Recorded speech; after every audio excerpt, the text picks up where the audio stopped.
स्वागत है एक बार फिर से। आज बातचीत हो रही है न्यू एज आईपीओस की, न्यू एज कंपनीज की, जो कोई फिनटेक है, कोई एडटेक है, कोई प्लेटफॉर्म बिजनेस का है, उनके आईपीओस आए। नायका का आईपीओ खुल चुका है, पॉलिसी बाजार, फिनो पेमेंट बैंक और पेटीएम का खुलने वाला है। मैंने कहा था ब्रेक से लौट के एक सवाल आप लोगों को बताऊंगा। जोमेटो की लिस्टिंग हुई थी 23 जुलाई को, 23 जुलाई को हुई थी और 76 रुपये का इसका इशू प्राइस था। लिस्टिंग 116 पे हुई और क्लोजिंग 126 पे। आज का भाव है 136, 10 रुपये चला है 5 महीने में और 38 गुना सब्सक्राइब हुआ था।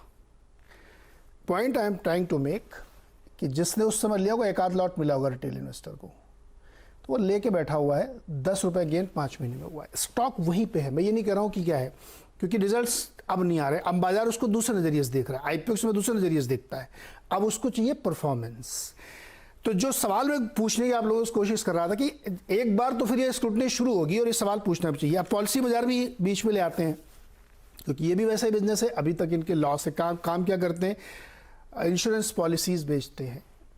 कंपेयर कर सकते हैं आप तरह तरह की पॉलिसीज़, वहाँ पे जाके आप उसको ले सकते हैं। ट्रांसपेरेंसी है, मिस सेलिंग नहीं है इसमें। ये सब इनके एडवांटेज हैं और बढ़िया काम इनका है। मोटर इंश्योरेंस और टर्म इंश्योरेंस सबसे ज़्यादा बेचते हैं। टर्म इंश्योरेंस में बहुत कम मार्जिन होता है। 15 यूलिप बेचेंगे आप तो एक टर्म इंश्योरेंस का के बराबर, उस तरीके से 15 टर्म इंश्योरेंस बेचेंगे तो 1 यूलिप के बराबर कमीशन आपको होता है। तो वो एक बहुत लो मार्जिन है। हाल ही में इन्होंने इरडा से एक लाइसेंस भी हासिल किया है, जो अपने नेटवर्क को एस्टैब्लिश करेंगे। यानी ओल्ड मॉडल जो ब्रोकर का होता था वो भी आप रखेंगे लाइसेंस। तो इसी सवाल को उससे भी जोड़ लेते हैं, पेटीएम से भी। ये सभी एक प्लेटफॉर्म है, एडवांटेज है। ग्रोथ स्लो करो तो शायद एबिटा पॉजिटिव हो जाएंगे, ग्रोथ नहीं स्लो करते हैं तो फिर आप लॉस मेकिंग रहेंगे। आशीष माहेश्वरी जी, कैसे देखा जाए ये जोमेटो को उदाहरण मैंने इसीलिए दिया कि उस फैंसी में एंट्री तो हो गई है, लेकिन अभी वेट करना पड़ेगा। मैं ये नहीं कह रहा कि बिजनेस खराब, बहुत अच्छा बिजनेस है। मैं तो खुद तारीफ करता हूँ कि एक बढ़िया नया जमाने का बिजनेस, लेकिन 5 साल 10 साल 20 साल तो फिर आदमी के दिमाग में क्या आता है मार्केट में कि मैं 50 70 80 के पी वाला जोमेटो जुबिलेंट फूड क्यों ना खरीद लूँ, जिसका तो मुझे आंखों से दिखता है बिजनेस क्या है। माहेश्वरी जी, सर आपका म्यूट है, आप उसको अनम्यूट कर लीजिए। जी मेरा मानना है कि दोनों ही सेट ऑफ इन्वेस्टर्स मार्केट में है। जो लोग क्वार्टर टू क्वार्टर से क्वार्टर तक का रिजल्ट देख रहे हैं और जो 2-5 साल का नजरिया बना के रखे हुए हैं, तो वो जोमेटो की तरह बाइंग कर रहे हैं। और जो हर क्वार्टर में देखना चाहते हैं कि कंपनी ने क्या मुनाफा किया, क्या ग्रोथ दिया, वो जुबिलेंट खरीदते हैं।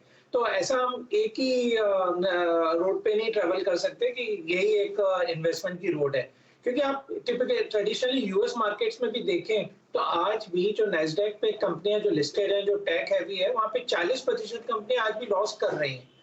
तो भी आप वैल्यूएशन देखिए क्या है उन कंपनियों के। तो मेरा मानना है कि अप्रोच अलग अलग है कि आपको एक लॉन्ग टर्म के लिए वेल्थ क्रिएट करना है तो आपको जोमेटो समझ में आता है कि जहाँ पे over a period of time शायद पैसा बन जाए। तो ऐसे ही जैसे पॉलिसी बाजार है, तो बिल्कुल यूनिकॉर्न है अपने स्पेस का कि सारे इंश्योरेंस आप यहीं से बाय कर सकते हैं। और चूंकि मैं भी देखता हूँ कि कभी भी मुझे भी इंश्योरेंस खरीदना रहता है तो दूसरे इधर उधर साइट देखने की बजाय सिर्फ आप पॉलिसी बाजार देखते हो, क्योंकि उनके पास सारे प्रोडक्ट और अच्छे प्राइसिंग पे और पोस्ट सेलिंग भी अच्छी सर्विसिंग अवेलेबल है। तो वैल्यूएशन तो बिल्कुल मिलेगा इन जैसी इन कंपनियों को, और लिस्टिंग गेन भी और आगे के लिए भी बिजनेसेस तो अब फिनटेक या जो टेक ड्रिवन है वही स्केलेबल है और वही आगे चलेंगे, ऐसा मेरा मानना है। पार्थिव शाह जी, आपकी क्या राय है? क्या उस मतलब क्या ये एक ऐसी समस्या खड़ी हो गई है कि एक नोबल आइडिया, एक बड़ा फैंसी सा आइडिया जिसको हम बहुत लोग उसके बायर हैं, लेकिन उस आइडिया को कैपिटलाइज करने की ट्रिक थोड़ा सा डिफिकल्ट है। नीरज जी, ये हर एक आईपीओस में एक चीज कॉमन रहेगी, इनमें ओरिजिनली जो वीसी इन्वेस्टर्स है उनको भी एग्जिट चाहिए और वो लोग एग्जिट मुफ्त के भाव में नहीं लेंगे। ये चीज हमने दुनिया भर की देशों में देखी है कि जहाँ पे ऐसी न्यू एज कंपनीज होते हैं जिसके पीईज एग्जिट करते तो वो बहुत मोटी मलाई लेके निकलते और ओएफएसई होते हैं जनरली। और ये पीबी फिनटेक की जो हम बात कर रहे हैं उसके अंदर भी हम देखें तो ये लोग एक ही चीज बेच रहे हैं, आज की प्रॉफिटेबिलिटी, आज का लॉस नहीं बेच रहे, ये लोग फ्यूचर मार्केट बेच रहे एक ही लॉजिक वो लोग बता रहे हैं कि आज की तारीख में इंडिया में only 1% penetration in online insurance purchase, और इनके दो मॉडल, एक तो पॉलिसी बाजार है और पैसा बाजार है, दोनों का मैं डिस्कस करूंगा। 1%, और ऐसा नहीं है कि दुनिया भर में यूएस में ये 70% है, 100% है। यूएस जैसी कंट्री के अंदर ये 13.3% है, और चाइना के अंदर में देखो तो 5.5% है। तो आज की तारीख में ऑनलाइन इंश्योरेंस सेलिंग में इनका जो मार्केट शेयर है अराउंड 90% है। तो ये लोग यही बताना चाहते हैं कि ये 1%, 2%, 3%, और जिस तरह की इंडिया में अंडर पेनिट्रेशन इंश्योरेंस का, तो अपॉर्चुनिटी साइज बहुत बड़ी है, तो इस पे विश्वास रख के लोग इन्वेस्ट करेंगे और आगे जाते रिटर्न शायद कमाएंगे। दूसरा जो है पैसा बाजार, अगेन ये एग्रीगेटर है, इसको फर्क नहीं पड़ता कि whether Aditya Birla as an NBFC अच्छा करती है, बुरा करती है, एचडीएफसी लिमिटेड अच्छा करती है, ये लोग एग्रीगेटर है।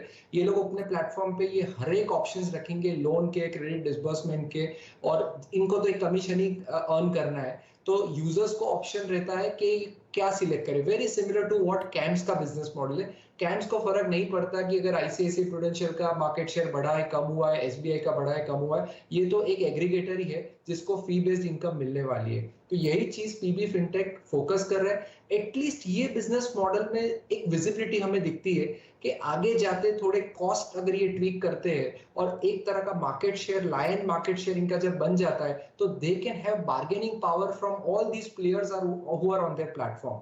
और going back to even Paytm, एक इंपॉर्टेंट चीज पेटीएम में हमने शायद डिस्कस नहीं की कि रिसेंटली पेटीएम ने एचडीएफसी बैंक के साथ एक स्ट्रेटेजिक पार्टनरशिप अनाउंस की है। ये पार्टनरशिप मेरे को पेटीएम से ज्यादा एचडीएफसी बैंक पे बुलिश करता है, क्योंकि हमेशा एक कंप्लेंट हमने सुनी है कि एचडीएफसी बैंक इतनी बड़ी प्राइवेट सेक्टर बैंक के नंबर 1 है, लेकिन डिजिटाइजेशन में लैकिंग है। तो ये को ब्रांडिंग और काफी को प्रोडक्ट्स ये लोग लॉन्च करने वाले कस्टमर्स के लिए, तो ये भी बहुत बड़ा इंटरेस्टिंग डेवलपमेंट है। और यही हिंट मैं दूंगा ये अन्य कंपनीज के लिए कि उनके पास ऑलवेज एक ऑप्शन रहता है कि कोई बड़ा प्लेयर, डिसरप्टिव ग्लोबल प्लेयर, हमने देखा है अमेज़न ने दुनिया भर की बहुत सारी ई कॉमर्स कंपनीज बड़े प्रीमियम वैल्यूएशंस पे खरीदी है। तो ये भी एक अपॉर्चुनिटी रहती है इन्वेस्टर्स के लिए इन तरह की कंपनीज में। प्रकाश जी, पॉलिसी बाजार को भी संदर्भ में रखिएगा।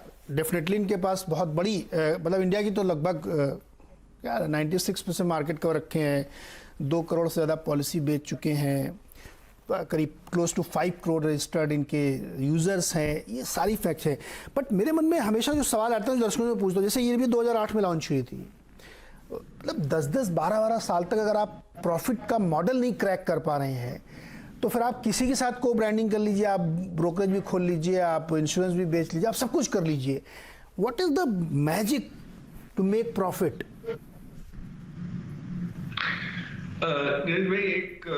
ये सारे आईपीओ में एक कॉमन जो डिनोमिनेटर या कॉमन एक वैल्यू दिखता है, वो ये है कि इनको अभी भी ये लॉस मेकिंग है, तो ये पैसा बनाएंगे कब और कैसे? ये बहुत बहुत वैलिड क्वेश्चन है, मतलब $1 बिलियन क्वेश्चन है। मैं एक उदाहरण अगेन देना चाहूंगा। आपको याद हो तो जब हम लोग ने कॉलेज के टाइम से गूगल यूज करना शुरू किया या जीमेल यूज करना शुरू किया, गूगल इतना नहीं प्रचलन था उसका उस टाइम, बट जीमेल जो था, हॉटमेल हुआ करता था, याहू हुआ, और फिर जीमेल आया। अब आपका अकाउंट अगर जीमेल में कुछ बरसों से है, 15-20 साल से है, तो उसमें जो पुराना आपने सब मेल्स रिकॉर्ड रखे हैं, आपने देखा होगा, और अब 15 GB का जो स्पेस दिया है उन्होंने, वो बहुत जल्दी फट से भर जाता है।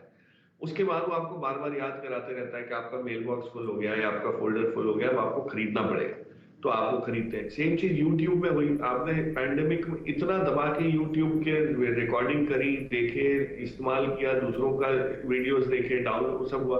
अब जब डाउनलोड करना है तो आपको यूट्यूब प्रीमियम चाहिए। तो जो इस कंपनी ने आपको एक आदत पहले डाली फ्री में देके, और उसके बाद वही सर्विस के लिए आपको पैसे देने की बात जब नौबत आती है, और आप फट से दे भी देते हैं क्योंकि बहुत ज्यादा लागत नहीं लगती, लेकिन the share numbers involve will change everything. जब करोड़ों लोग 100 रुपए भी देने रेडी हो जाते हैं, तो आपके पास ऑटोमेटिकली 100 करोड़ की प्रॉफिटेबिलिटी आ जाती है, रेवेन्यू आ जाती है।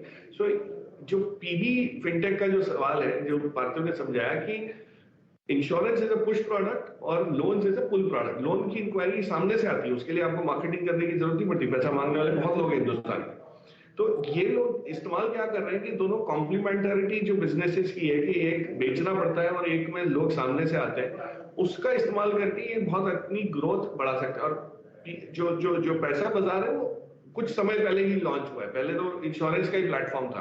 तो अब जो रफ्तार पकड़ेगी, तो ये बिजनेस में मुझे एक चीज समझ आई है कि प्रॉफिटेबिलिटी कब आएगी और कैसे आएगी, थोड़ी जल्दी आ सकती है as compare to other businesses, क्योंकि इसमें और किसी को आके एस्टैब्लिश होने में शायद वायबिलिटी भी ना हो कि कोई एक और पॉलिसी बाजार टाइप कोई प्लेटफॉर्म क्रिएट करे, तो उसमें डिफरेंशिएट क्या करोगे आप?